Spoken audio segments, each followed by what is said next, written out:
Tikko visās Latvijas vidusskolās noslēdzies izlaiduma laiks, un topošie studenti dodas meklēt augstskolas, kurās pavadīs turpmākos mācību gadus. Taču gan topošiem studentiem, gan arī viņu vecākiem ir jābūt uzmanīgiem, izvērtējot daudzos piedāvājumus, jo tiem mēdz būt arī savi zemūdens akmeņi.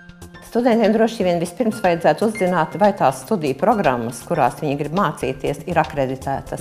Tas ir ļoti svarīgi, jo citādi nav iespējams saņemt valstī atzītu diplomu. Un bez tam, tā kā mēs esam Eiropas Savienības dalība valsts, tad ir svarīgi arī, lai šis diploms tiktu atzīts Eiropas Savienībā. Pašlaik Latvijā ir vairāk nekā 30 dažādas augstskolas, katrai no kurām ir savs studiju piedāvājums. Mācību maksas ir tikpat dažādas kā pašas augstskolas, tāpēc tajās nav vienkārši orientēties. Labi, ja students konkrēti zina, kur tieši viņš vēlas studēt. Tomēr, ja nu tā nav, tad jāvērtē būs ne tikai programmas, bet arī studiju laiks un mācību maksa. Ir ļoti svarīgi zināt, cik maksā studiju programma, un bez tam, vai tā maksa ir noteikta par vienu semestri, par gadu vai varbūt par visu studiju periodu. Arī tā mēdz būt, ka kāda augstskola pasaka tikai pirmā semestra maksu un nemaz nevar zināt, cik būs jāmaksā gadā.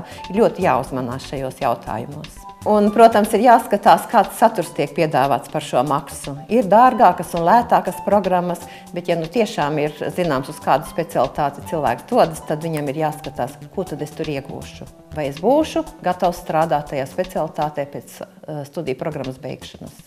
Nemazāk svarīgas lietas ir mācību laikā gūtā pieredze un zināšanas, kas noteiks studenta vēlāko spēju konkurēt darba tirgū.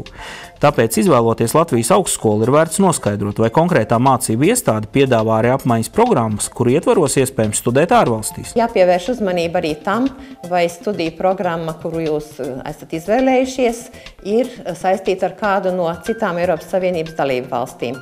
Studijās ir iespējams kādu laiku pavadīt arī citas attīstītas valsts augstskolā un iegūt zināšanas un pieredzi, kāda ir tajā valstī.